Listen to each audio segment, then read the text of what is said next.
Boa noite, meus irmãos. Gostaria de convidar toda a igreja a se sentar.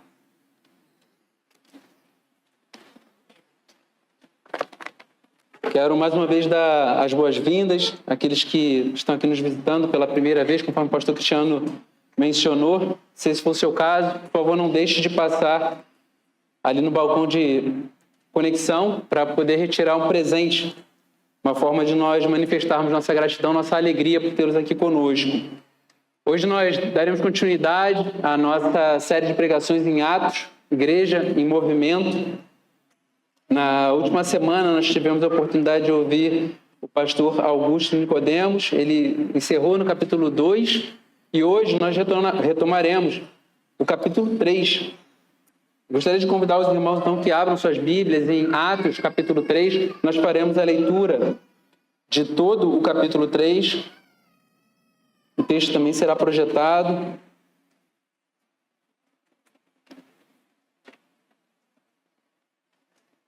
Soube de alguns irmãos que estavam trazendo gorro, cachecol, luva, né? Porque semana passada o frio foi meio traumático, né, para alguns. Hoje a temperatura está um pouco mais amena, a gente está, como a gente falou, está em fase de ajuste do ar-condicionado, mas hoje está bem mais agradável. Atos, capítulo 3, a partir do versículo 1, diz assim a palavra do Senhor: Pedro e João estavam se dirigindo ao templo para a oração das 3 horas da tarde. Estava sendo levado um homem coxo de nascença que diariamente era colocado à porta do templo, chamada Formosa, para pedir esmolas aos que entravam. Quando ele viu Pedro e João, que iam entrar no templo, pediu que lhe dessem uma esmola. Pedro, fitando juntamente com João, disse: Olhe para nós. Ele os olhava atentamente, esperando receber alguma coisa. Pedro, porém, lhe disse: Não possuo nem prata, nem ouro, mas o que tenho, isso lhe dou. Em nome de Jesus Cristo, o Nazareno, levante-se e ande. E pegando na mão direita do homem, ajudou-o a se levantar. Imediatamente os seus pés e tornozelos se firmaram, e dando um salto, ficou em pé. Começou a andar e entrou com eles no templo, pulando e louvando a Deus. Todo o povo viu o homem andando e louvando a Deus e reconheceram que ele era o mesmo que pedia esmolas, assentado à porta formosa do templo, e ficaram muito admirados, espantados com o que lhe tinha acontecido. Enquanto aquele homem ainda se mantinha ao lado de Pedro e João, todo o povo, perplexo, correu para junto deles, no pórtico chamado de Salomão. Quando Pedro viu isso, dirigiu-se ao povo, dizendo: Israelitas, por que vocês estão admirados com isto? Ou por que estão com os olhos fixos em nós, como se pelo nosso próprio poder ou piedade tivéssemos feito este homem andar? O Deus de Abraão, o Deus de Isaque e o Deus de Jacó, o Deus dos nossos pais, glorificou o seu servo Jesus, a quem vocês traíram e negaram diante de Pilatos, quando este já havia decidido soltá-lo. Vocês negaram o santo e o justo e pediram que fosse solto um assassino. Vocês mataram o autor da vida, a quem Deus ressuscitou dentre os mortos, do que nós somos testemunhas. Pela fé no nome de Jesus é que esse mesmo nome fortaleceu a este homem que vocês estão vendo e bem conhecem. Sim, a fé vem por meio de Jesus. A fé que vem por meio de Jesus deu a este homem saúde perfeita na presença de todos vocês. E agora, irmãos, eu sei que vocês fizeram isso por ignorância, como também as suas autoridades o fizeram. Mas Deus assim cumpriu o que tinha anunciado anteriormente pela boca de todos os profetas, que o seu Cristo havia de padecer. Portanto, arrependam-se e se convertam para que sejam cancelados os seus pecados, a fim de que da presença do Senhor venha tempos de refrigério, e que Ele envie o Cristo, que já foi designado para vocês, a saber, Jesus, ao qual é necessário que o céu receba até os tempos da restauração e de todas as coisas, de que Deus falou por boca dos seus santos profetas desde a antiguidade. Porque Moisés disse: O Senhor Deus fará com que do meio dos irmãos de vocês se levante um profeta semelhante a mim. A esse vocês ouvirão em tudo o que ele lhes disser. Quem não der ouvidos a esse profeta será exterminado do meio do povo. E todos os profetas, a começar com Samuel, assim como todos os que falaram depois dele, também anunciaram estes dias. Vocês são os filhos dos profetas e da aliança que Deus estabeleceu com os pais de vocês, dizendo a Abraão: na sua descendência serão abençoadas todas as nações da terra. Tendo Deus ressuscitado o seu servo, enviou-o primeiramente a vocês, para abençoá-los no sentido de que cada um abandone as suas maldades. Vamos orar? Deus, nós estamos aqui, Senhor, reunidos, Deus, para cultuar o Teu santo nome, para Te adorar e também para ouvir a Tua voz. Deus amado, nós Te suplicamos que o Teu Santo Espírito, Deus, possa trazer clareza ao texto. Deus, que o Senhor fale aos nossos corações. Deus, que o Senhor nos conceda graça. Deus, para que o Teu Evangelho seja comunicado, mas que também seja compreendido. Deus, nós Te clamamos em nome de Jesus Cristo. Deus, faz assim conosco. Amém, Senhor. Amém.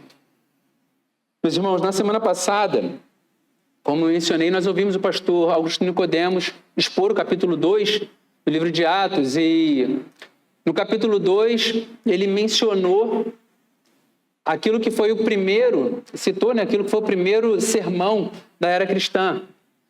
O primeiro sermão pregado, anunciando Jesus Cristo de forma explícita após a sua vinda, após a consumação da sua obra redentora. E o anúncio desse sermão foi precedido por uma manifestação especial do Espírito Santo sendo derramado sobre os apóstolos, em que lhes foi concedido o poder de falar em outras línguas. Naquele momento, as pessoas não compreendiam exatamente o que aquilo significava, mas não era uma grande novidade. Como o pastor Augusto Nicodemos mencionou, brincando, falou que o sermão era intitulado Isto é Aquilo. Então, isto que vocês estão vendo é aquilo que tinha sido anunciado pelo profeta Joel. Então, o povo de Israel já estava acostumado a ouvir essa mensagem. Eles já conheciam os profetas, eles já conheciam tudo quanto tinha sido anunciado. E estavam vendo ali acontecer diante dos seus olhos. Só que, ainda assim, houveram aqueles que debocharam e disseram que as pessoas estavam embriagadas. E Pedro esclareceu, dizendo que não. Eles não estavam embriagados, afinal de contas, não eram nem 9 horas da manhã. E começou a anunciar tudo quanto Deus lhe havia conferido. Tudo quanto Deus lhe havia confiado a anunciar. E aqui, nesse segundo sermão de Pedro, também anunciado por Pedro, nós vemos um evento bastante incomum acontecendo. Pedro, ele é usado por Deus para poder curar um homem que era coxo de nascença. Nós vemos aqui, se no primeiro episódio a gente viu as pessoas lá em Pentecostes e Deus anunciou as verdades do Evangelho a partir da vida de Pedro, agora, num outro episódio, ele pega a rotina, 2 rotinas, a rotina de João e Pedro e a rotina de um outro homem. E num determinado momento essas rotinas se sobrepõem e nós veremos o episódio que nós acabamos de ler. Pedro e João, eles costumavam ir ao templo para poder orar. Apesar de eles terem caminhado com Jesus Cristo, eles continuavam seguindo aquilo que era uma prática do judeu daqueles dias, de orar 3 vezes ao dia. Oravam na parte da manhã, oravam na parte da tarde, no período da tarde, e oravam à noite. Então eles faziam isso de forma regular. Continuavam guardando aquilo que era a tradição do seu povo. Só que nós somos informados de que um outro homem cultivava, por necessidade, um costume também diário. ele era levado até a porta do templo todos os dias para que pudesse pedir esmolas.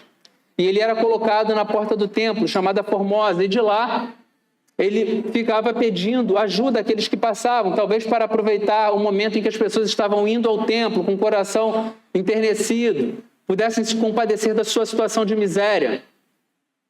E ali ele pedia esmolas. Só que Pedro, ele, como nós vimos, apesar dele ter curado esse homem, Pedro, ele não caminhava por Jerusalém curando todas as pessoas pelas quais ele passava. Pedro, ele não curava todos os enfermos que cruzavam o seu caminho, todo mundo que estava diante dele. Pedro não realizava milagres incessantes por onde quer que ele andava. Só que uma coisa também interessante é que Pedro certamente já tinha visto aquele homem ali. Afinal de contas, as Sagradas Escrituras nos informam que ele era colocado diariamente na porta do templo. Diariamente na porta do templo, na porta chamada Formosa. Então, é bem provável que Pedro e João tivessem passado por ali em outras oportunidades e visto aquele mesmo homem sentado ali pedindo esmolas. Só que nesse dia, algo diferente acontece. Esse dia é diferente dos demais dias que Pedro e João passavam por ali. Porque, apesar daquele homem estar ali todos os dias pedindo esmolas, e talvez você já tenha vivido essa situação de ter alguma pessoa no seu trajeto em situação de miséria, seja por uma limitação física, seja por dificuldades mesmo da vida, a pessoa de estar ali todos os dias, ela acaba se tornando parte da paisagem. E a gente começa até a passar despercebendo essas pessoas. Eu já morei em alguns lugares, em alguns bairros que existiam alguns indivíduos assim, em que a gente via, todos sempre passando naquele mesmo lugar, via aquela pessoa naquela condição, só que a gente tornava isso tão costumeiro, de tanto ver, nós passamos a não mais ver. Nós nos acostumamos. E talvez essa fosse a situação de Pedro e João. Mas naquele dia, o coração deles se fez sensível àquele homem. E não foi uma sensibilidade que nasceu da sua própria compaixão, mas o Espírito Santo mesmo os guiou até ali. E Pedro se dirigiu àquele homem com bastante intrepidez e estendeu a mão para ele, dizendo: nós não temos prata nem ouro, mas aquilo que eu tenho de graça eu te dou. Quando a gente olha o texto de uma forma regular e vai se familiarizando com as Sagradas Escrituras, nós vamos perdendo alguns detalhes. Mas o que fez com que Pedro e João, nesse dia, passassem por ali e parassem? Por que aquele dia foi diferente dos demais dias? Por que aquele dia fez com que Pedro e João tivessem uma atitude diferente da que eles vinham tendo durante todos os outros dias que eles passavam por ali? Então nós vemos que Pedro ele se aproxima daquele homem com uma finalidade diferente que ele tomava dos outros dias. Ele não estava passando por ali simplesmente para olhar, ele não estava passando por ali simplesmente para cumprimentar aquele homem, mas ele estava passando por ali para poder transformar a vida daquele homem por meio do poder conferido pelo Espírito Santo. Então é interessante a gente atentar para esse princípio, porque na nossa própria vida nós nos deparamos com situações que podem se tornar um tanto quanto corriqueiras. Podem existir pessoas que estejam na nossa rota, no nosso trajeto, que de tanto nós vermos, nós passamos a não ver mais. Talvez não sejam pessoas, mas talvez sejam situações na nossa vida e que nós dizemos que fazem parte da paisagem, não dizendo com os nossos olhos físicos, mas fazem parte da paisagem da nossa própria alma. Problemas, situações, calamidades que estão ali posicionadas e nós já nos familiarizamos com elas. O nosso coração povoado por determinados pontos, determinados problemas que nós olhamos para eles e dizemos, bom, é assim mesmo, trata-se de uma situação irremediável. Não há o que ser feito. E nós nos acostumamos com isso e achamos que isso é o normal. Afinal de contas, não há o que fazer. Não há o que ser transformado. Por vezes, no nosso casamento, por vezes na relação com o pai, por vezes na relação com a mãe, nós olhamos para aquela situação e de tanto ver, nós passamos a não mais ver. Nós deixamos de identificar isso como sendo um problema. Deixamos de olhar para isso como sendo algo a ser transformado. Deixamos de considerar que isso pode ser algo a ser radicalmente transformado pela ação de Deus. Então, quando nós olhamos para esse ponto, é necessário nós atentarmos que Pedro e João estavam passando diante de uma situação diariamente e provavelmente eles olhavam para isso e entendiam que isso se tratava de um problema insolúvel. Afinal de contas, as Sagradas Escrituras fazem questão de nos afirmar que aquele homem era coxo de nascença.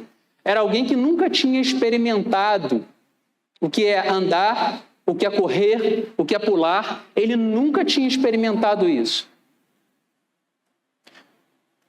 Não era algo que ele sentia falta, porque na verdade ele nunca teve. Ele nunca experimentou isso. Mas ele sabia que existia um problema. Ele sabia que a vida dele não era como as dos demais. Então é importante que a gente olhe para esse ponto das Sagradas Escrituras e a gente procure aplicar isso para a nossa própria história e para a nossa própria caminhada, considerando que talvez para a gente, no nosso roteiro, na nossa rota, na nossa caminhada, no nosso trajeto, seja no trajeto que o nosso coração faz, ou seja pelos lugares por onde nós passamos, com as pessoas com as quais nós nos relacionamos, pode ser que existam situações em que a gente olhe e diga, bom, não há o que ser feito. E passamos a não mais enxergar essa realidade como algo a ser transformado. Mas Pedro, ele nos mostra que o Espírito Santo ele pode fazer aquilo que para nós parece impossível. É importante que nós entendamos que nós não devemos colocar limites para aquilo que é ilimitado. É importante que nós entendamos que a gente tem que olhar para a realidade com expectativa de milagre. Quando a gente olha, por exemplo, para a história de Caleb, na saída, na peregrinação do povo de Israel, quando ele olhou a terra prometida, ele juntamente com mais 9 espias, somente ele e mais um olharam para a terra prometida e entenderam que ali era o lugar que Deus tinha conferido a eles, que Deus tinha dado a eles por herança, o lugar onde eles habitariam, e que não existiria obstáculo algum que poderia impedi-los de realizar esse sonho. Só que essa era a perspectiva de Caleb.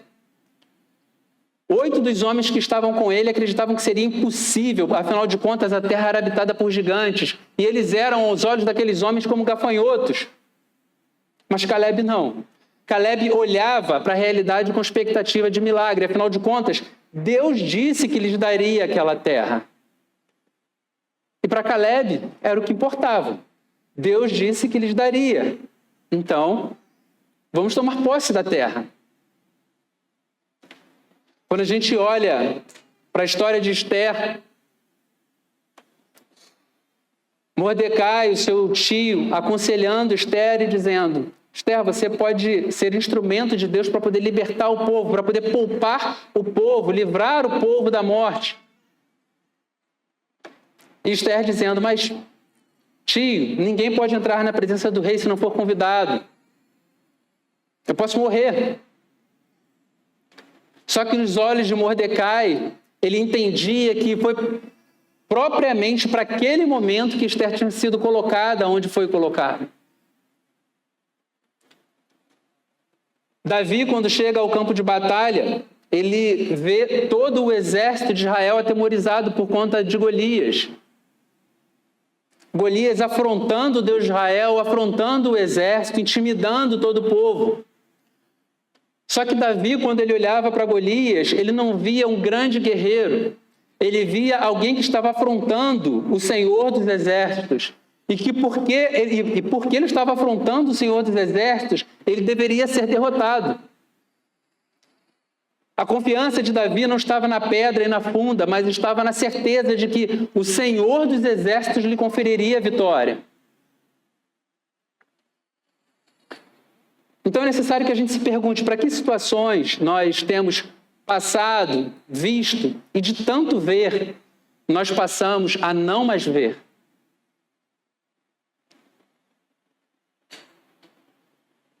Que circunstâncias nós temos olhado, nós temos nos deparado e temos nos armado com os nossos pressupostos e dizendo, bom, não há o que ser feito. É assim mesmo. É assim mesmo. É assim mesmo não ter um bom relacionamento com os filhos. É assim mesmo não ter um bom relacionamento com a minha esposa. É assim mesmo viver uma relação conturbada com meus pais. É assim mesmo andar desconfiando de todas as pessoas. É assim mesmo ter a dúvida como pressuposto. Que situações nós temos visto e de tanto ver, passamos a não mais ver? Nós poderíamos ficar criando várias circunstâncias, vários cenários em que nós podemos agir dessa forma. Nós poderíamos aqui enumerar uma série de situações que nós podemos viver no contato com o próximo, que nós poderíamos dizer que agimos dessa forma. Mas quando nós atentamos para a experiência vivida por Pedro e João, nós percebemos que Deus, ele pode usar os seus servos para transformar de forma radical a história de pessoas. Eu lembro que, numa determinada ocasião, eu soube de um homem que orava pela cura de um ente querido. E ele orava de forma persistente, recorrente. E uma pessoa, certa vez, disse para ele, bom, mas você já não vê que os diagnósticos são todos desfavoráveis? É impossível que ela seja curada. Ao que ele respondeu, se eu estivesse pedindo a Deus aquilo que era possível, eu falaria somente com o médico. Então é necessário que nós oremos com expectativa de milagre. O Deus que operou através de Pedro e João continua sendo o mesmo Deus dos dias de hoje. Obviamente, nós precisamos levar em consideração que Deus, ele operou milagres muito mais fantásticos aos nossos olhos, porque ele estava naquele momento endossando, chancelando a entrega do Evangelho. Por isso ele derramou, naquele momento de Pentecostes, dons especiais para que aqueles homens comunicassem de uma vez só o Evangelho a diferentes nações. Por isso, naquele momento, diante de todo o povo, na entrada do templo, ele fez com que aquele homem fosse levantado. Mas Deus continua operando milagres. Deus continua transformando corações. Deus continua transformando histórias. Então é necessário que nós olhemos para a nossa vida, olhemos para a história com expectativa de milagre. E no momento em que Pedro é usado por Deus para poder curar aquele homem, todos ficam atônitos. Porque aquele homem, imaginem o que era a experiência de ter vivido a vida inteira sendo carregado de um lado para o outro e de repente você, de súbito, é colocado de pé sobre suas próprias pernas. Aquele homem então passou a andar, pular, correr. Fiquem imaginando, tentem construir na mente de vocês o que deve ter sido aquele cenário. Um homem que, por anos, diariamente era colocado na porta do templo. E agora ele estava ali pulando, saltando e glorificando o nome do Senhor. Obviamente todo mundo ficou atônito com aquilo. Todo mundo ficou espantado, porque reconheciam, identificavam. Eu vi aquele homem. Eu passei anos vindo aqui ao templo e vendo esse homem sentado, pedindo dinheiro, pedindo ajuda. E agora ele está aqui saltando. Então todos ficaram atônitos com aquilo. Então, diferente do deboche que ocorreu antes do primeiro sermão de Pedro, em que as pessoas estavam dizendo que provavelmente eles estavam embriagados, no templo, todos agora estão pasmos, petrificados, tentando compreender o que havia acontecido. E olhando para Pedro e João, espantados, eles estão olhando para Pedro esperando uma explicação para aquilo. E Pedro lhes diz: por que vocês estão olhando para a gente? Vocês acham que foi pelo nosso próprio poder e piedade que isso aconteceu? E Pedro, então, ele começa a pregar a mesma mensagem que ele pregou no episódio de Pentecostes. Foi bom que ele não precisou preparar outro sermão, ele aplicou o mesmo, pregou a mesma mensagem, o mesmo sermão. Ele já tinha o esboço pronto. Vamos ler novamente a pregação de Pedro, versículo 12. Israelitas, por que vocês estão admirados com isto? Ou por que estão com os olhos fixos em nós, como pelo nosso próprio poder ou piedade tivéssemos feito esse homem andar? O Deus de Abraão, o Deus de Isaac, o Deus de Jacó, o Deus dos nossos pais glorificou o seu servo Jesus, a quem vocês traíram e negaram diante de Pilatos, quando este já havia decidido soltá-lo. Vocês negaram o santo e o justo e pediram que fosse solto um assassino. Vocês mataram o autor da vida, a quem Deus ressuscitou dentre os mortos, do que nós somos testemunhas. Pela fé no nome de Jesus, é que esse mesmo nome fortaleceu a este homem que vocês estão vendo e bem conhecem. Sim, a fé que vem por meio de Jesus deu a este homem saúde perfeita na presença de todos vocês. E agora, irmãos, eu sei que vocês fizeram isso por ignorância, como também as suas autoridades, mas Deus assim cumpriu o que tinha anunciado anteriormente pela boca de todos os profetas, que o seu Cristo havia de padecer. Então Pedro, ele mais uma vez, ele faz aquilo que ele tinha feito no Pentecostes. Ele não teve um surto de coragem somente naquele dia, porque quando a gente lembra do Pedro que estava acompanhando o julgamento de Jesus Cristo, a gente lembra de um homem que negou Jesus Cristo 3 vezes para que pudesse poupar a sua própria vida. Então Pedro não foi alguém que se tornou corajoso de uma hora para outra, mas o Espírito Santo lhe deu a ousadia de não temer mais pela própria vida, entendendo que mais importante era anunciar essa mensagem para todas as pessoas. E da mesma forma que Pedro virou para todos os israelitas no Pentecostes e disse que eles haviam assassinado Jesus Cristo, que eles tinham sido responsáveis pela morte do autor da vida, ele repetiu o mesmo discurso. Pedro, ele não disse nenhuma novidade. Ele não acrescentou nenhuma novidade. Ele disse exatamente o que ele tinha dito anteriormente. Só que, quando a gente olha para todo o Antigo Testamento, a gente se dá conta que tudo isso havia sido dito pelos profetas. Quando a gente olha em Isaías diz claramente aquilo que se cumpriu em Jesus Cristo, o ministério do servo sofredor. Joel havia dito o que aconteceria quando o Senhor derramasse o seu Santo Espírito sobre todo o povo. Então, a gente olha para a história de Abraão, diz que haveria um descendente em que seria bendito todas as nações da terra. Quando a gente olha lá para Gênesis, a gente ouve de um descendente que pisaria a cabeça da serpente. Quando a gente olha para Davi, a gente vê que houve a promessa de que existiria um descendente dele que se assentaria no trono para sempre. Todas essas verdades eram verdades que estavam diante dos olhos dos israelitas. Eram verdades que eles estavam acostumados a ouvir. Só que eram verdades que, de tanto ver, eles passaram a não ver mais. Da mesma forma como o coxo, à porta do templo, aqueles homens, aquelas mulheres, toda uma nação, de tanto ver uma verdade, passou a não ver mais.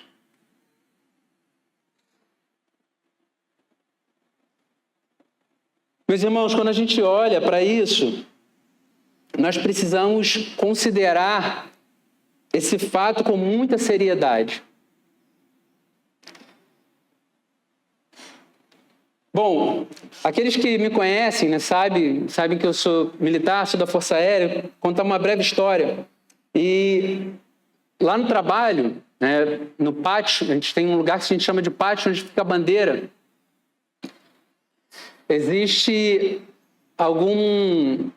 algumas coisas que precisam ser observadas quando a bandeira está sendo hasteada ou quando ela está sendo arriada. E uma vez eu estava com minhas filhas, elas tinham ido comigo lá para o trabalho e a gente estava saindo de carro. Só que no momento que a gente estava saindo, a bandeira começou, a cerimônia da bandeira a ser arriada, chama-se cerimonial da bandeira. Então, um corneteiro vai tocando, todo mundo que está de serviço fica em forma, presta sua continência e aguarda a bandeira ser arriada, até que ela chegue ao chão. E quando isso acontece, todas as pessoas que estiverem passando têm que parar. Você para, se você estiver de carro, você para o carro. Se você está dentro do carro, você sai do carro. Então foi isso que aconteceu. As minhas filhas estranharam, porque eu parei o carro, saí do carro, e a gente fica em sentido até que a bandeira chegue ao chão. E todo mundo tem que fazer isso. Só que uma vez, todo mundo fez isso, e um carro passou por fora e cortou todo mundo, e veio andando e continuou como se nada tivesse acontecendo. Vocês imaginem, né? Dentro de uma unidade militar isso acontecendo é como se estivessem xingando a sua mãe, né? Todo mundo está parado, só aquele carro está seguindo. Aí um soldado entrou na frente do carro, parou o carro e perguntou quem era, e a pessoa disse que era de uma empresa que estava prestando serviço e ela não tinha entendido porque todo mundo tinha parado. Aí ele falou assim, não, entendi. Só que uma vez não era. Uma vez era um militar e ele distraído com som alto no carro foi embora. Só que essas pessoas tiveram dois destinos diferentes. A pessoa que pertencia à empresa, essa pessoa pôde ser liberada, foi embora, só foi orientada. O rapaz que já era militar, não. Ele teve que prestar alguns esclarecimentos sobre isso, né? E ele perdeu seu réu primário, né, na vida militar. Então, por que eu estou compartilhando essa história? Um teólogo chamado Arthur Sproul, ele fala sobre ignorância vencível e ignorância invencível. E ele aborda esses conceitos para se referir a pessoas que comportam-se como o agnóstico, aquele que entende que existe uma divindade, mas, enfim, não tem como ter certeza de nada. Existe uma energia, um poder que criou todas as coisas, mas como é que eu vou ter certeza disso, afinal de contas? E tem uma espécie de agnóstico no meio cristão. Existem pessoas que caminham no meio cristão dizendo, bom, eu preciso de mais certezas, preciso de mais certezas.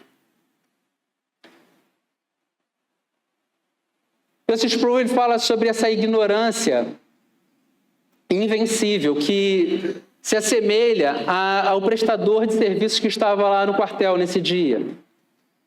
Ele não tinha como ser responsabilizado, não tinha como ser considerado culpado, afinal de contas, ele não tinha a menor ideia de que isso é uma prática dentro de uma unidade militar.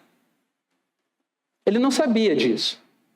Então, trata-se de uma ignorância invencível, ele nunca foi instruído sobre isso. Mas imaginem que fosse um outro militar, um militar de outra força. Eu fosse visitado lá pelo Diogão. Diogo foi meu colega de quarto nesses dias de conferência. Diogo é da Marinha e ele vai lá visitar o quartel e na hora da bandeira ele resolve passar direto com o carro. Aí quando param, o Diogo fala assim, Diogo, por que você não parou para a bandeira? Não, é que eu sou da Marinha. Pois é, meu amigo, mas na Marinha eles não têm bandeira? Não tem bandeira nacional, eles não prestam continência? Tem. Então, seu discurso caiu por terra. Romanos diz que os homens, eles são indesculpáveis. Indesculpáveis. Quando a gente fala sobre isso, é importante a gente lembrar o que Paulo falou lá, em Romanos capítulo 1. Pois o que se pode conhecer a respeito de Deus é manifesto entre eles, porque Deus lhes manifestou.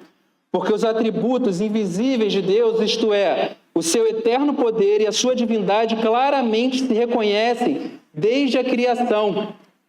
sendo percebidos por meio das coisas que Deus fez. Por isso, os seres humanos são indesculpáveis. Trata-se da ignorância vencível. Porque eles, tendo conhecimento de Deus, não glorificaram como Deus nem lhe deram graças. Pelo contrário, se tornaram nulos em seus próprios raciocínios e o coração insensato deles se obscureceu.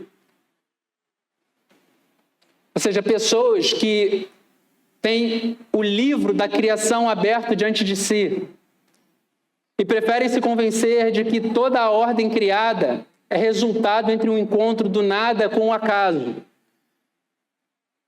Que o ecossistema, que uma série de ecossistemas, que esse balé cósmico que acontece na nossa cabeça, com planetas girando cada um na sua órbita, tudo isso é fruto do acaso. Tudo isso aconteceu de repente.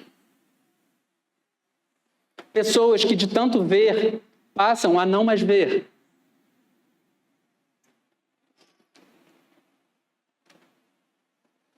Existem pessoas que tiveram diversas vezes contato com o anúncio do Evangelho. Ouviram o mesmo discurso que foi proferido pelo apóstolo Pedro. Ouviram que Jesus Cristo foi o Filho unigênito enviado pelo Senhor para que nele nós pudéssemos ter salvação.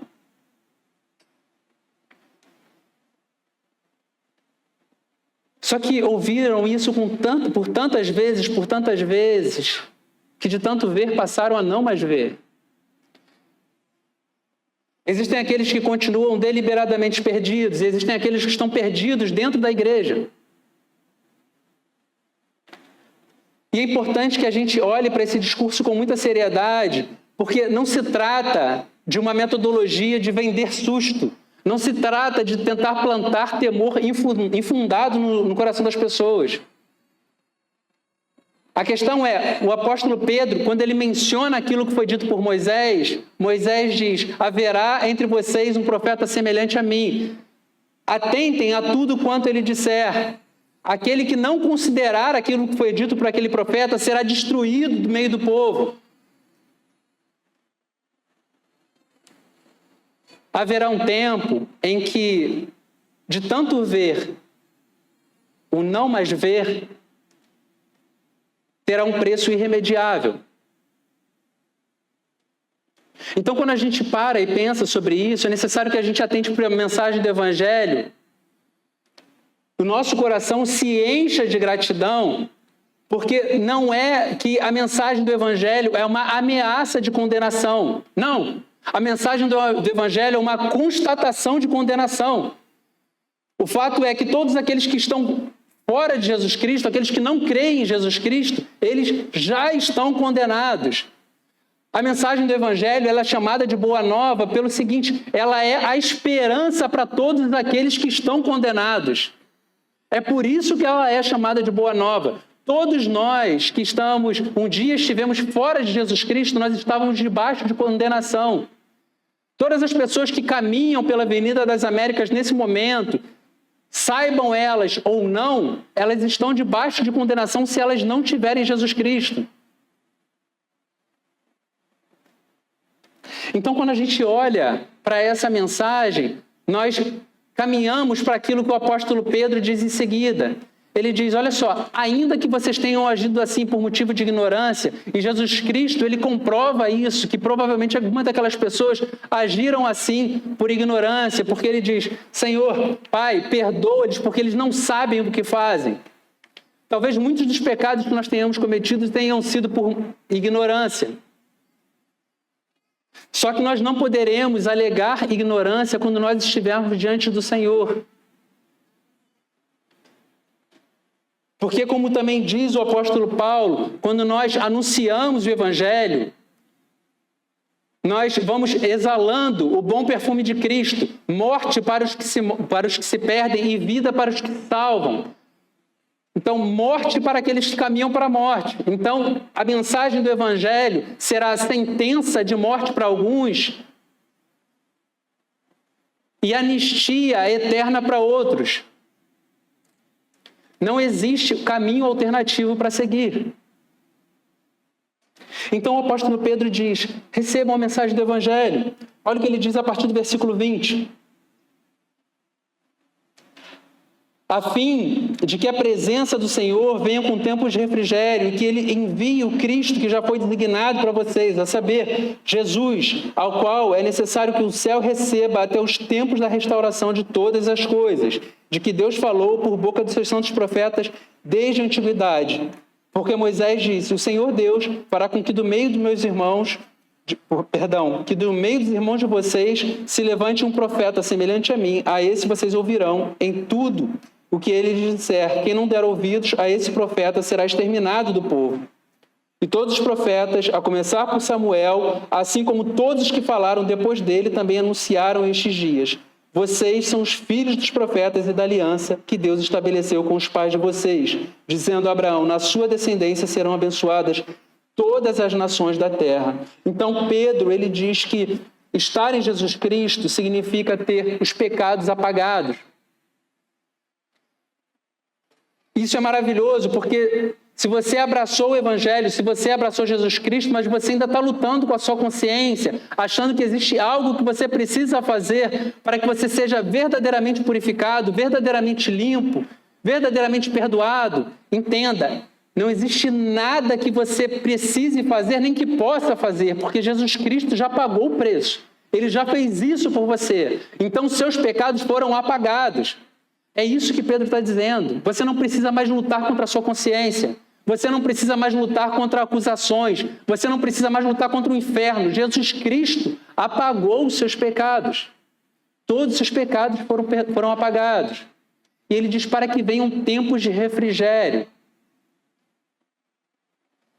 Só quem tem a paz que só o Espírito Santo pode conceder, entende o que isso significa.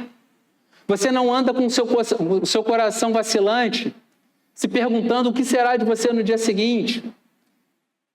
E ainda que isso aconteça em algum momento, você tem para onde recorrer. Você sabe onde estão os pastos verdejantes. Você sabe onde estão as águas tranquilas. Você sabe onde seu coração pode ser consolado.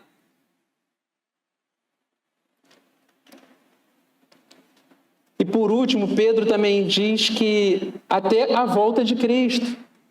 Porque ele diz que os céus receberam Jesus Cristo até o dia em que ele vier para restaurar todas as coisas. Trata-se do privilégio de estar em Cristo e poder olhar para o céu, não mais contemplando Deus como um juiz, alguém que está avaliando tudo o que você está fazendo, mas como um pai. Um Pai nosso que estás nos céus. Trata-se de ansiar pelo dia de Cristo, sabendo que será o dia em que ele vai dizer, benditos do meu Pai. Bem-vindo, benditos do meu Pai. Então é saber que está chegando o dia em que nós estaremos com Ele para todo sempre, eternamente, para experimentar de um gozo eterno, da paz que o mundo não conhece, de uma alegria eterna em que não haverá mais choro, não haverá mais lágrima, não haverá mais pranto, não haverá mais enfermidade. Então é nós olharmos para esse horizonte. Então, estar em Cristo é poder ter todas essas promessas repousando sobre as nossas vidas. É isso que Pedro está dizendo. Então, talvez nós estejamos aqui hoje e dentre nós existam pessoas que podem estar em diferentes grupos. Pode existir aqueles que têm visto essa mensagem regularmente, e de tanto ver, passaram a não mais ver. Talvez existam aqueles que estão contendendo com a sua própria consciência, achando que existe ainda alguma coisa a ser feita, ainda existe algum preço a ser pago. Existem aqueles que têm caminhado por esse mundo com seus próprios pressupostos, sem expectativa de milagre, achando que não existe mais nada a ser feito.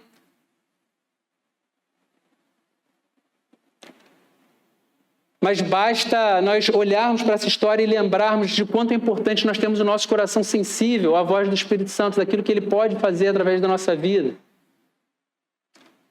E milagre, meus irmãos, não é tão somente fazer com que um homem coxo volte a andar. Ser instrumento de milagre, por vezes, é anunciar o Evangelho para que um coração de pedra seja substituído por um coração de carne. E esse é o maior milagre que Jesus Cristo fez através da sua obra de redenção, reconciliar-nos consigo mesmo. Independentemente de qual seja a sua situação, talvez você esteja entre aqueles que, já como Pedro, olham para os céus, enxergam o Pai, têm a consciência que tiveram seus pecados apagados. Então, que essa mensagem possa fazer com que o nosso coração seja cheio de gratidão, que a gente possa lembrar da mensagem do Evangelho. Eu falei isso hoje na turma do capítulo 1. Algumas mensagens, algumas verdades, elas não se desgastam no coração do crente. Nós lembramos delas sempre com alegria, com exultação. Quem esteve com a gente na conferência da Atos 29, lá em Niterói, pôde ver um pastor de 68 anos falando das verdades do Evangelho, o pastor Henrique Calado, e vindo às lágrimas com essas mesmas verdades. Alguém que já ouviu essas verdades milhares de vezes ao longo da sua vida. Mas se você estiver entre aqueles que, de tanto ver, passaram a não mais ver essa excelência, a importância de se apropriar da salvação em Jesus Cristo, eu quero te encorajar a considerar essa mensagem como sendo um convite amoroso do Senhor Jesus para a tua vida. Não desconsidere aquilo que Deus tem a fazer. Não desconsidere o tempo que se chama hoje. Não desconsidere. Vamos fechar nossos olhos, vamos orar. Deus amado, nós te louvamos, Deus, porque é maravilhoso a gente olhar para essa mensagem e saber que todos nós, Deus, estávamos debaixo de condenação eterna. Mas o Senhor, Deus, amorosamente nos enviou o Teu Filho, Jesus Cristo. Deus, para que através do sacrifício dele, Senhor, nós pudéssemos ser reconciliados com o Senhor. Deus amado, verdadeiramente, Deus, essa é a boa nova, essa é a boa notícia, Deus. Porque quando nós olhamos para o nosso próprio coração, Deus, nós, pecadores que somos, conseguimos discernir claramente o mal que por vezes ainda persiste em habitar no nosso peito. Mas o Senhor, Deus, amorosamente nos alcançou, graciosamente nos redimiu, Deus, e gloriosamente nos salvou. Deus Santo, e hoje nós fazemos parte do povo que se encontrará com o Senhor na eternidade. Deus Santo, nós te pedimos que os nossos olhos, Senhor, jamais se cansem de olhar com encanto para estas verdades. Em nome de Jesus Cristo, Senhor, nós choramos. Amém, Senhor. Amém.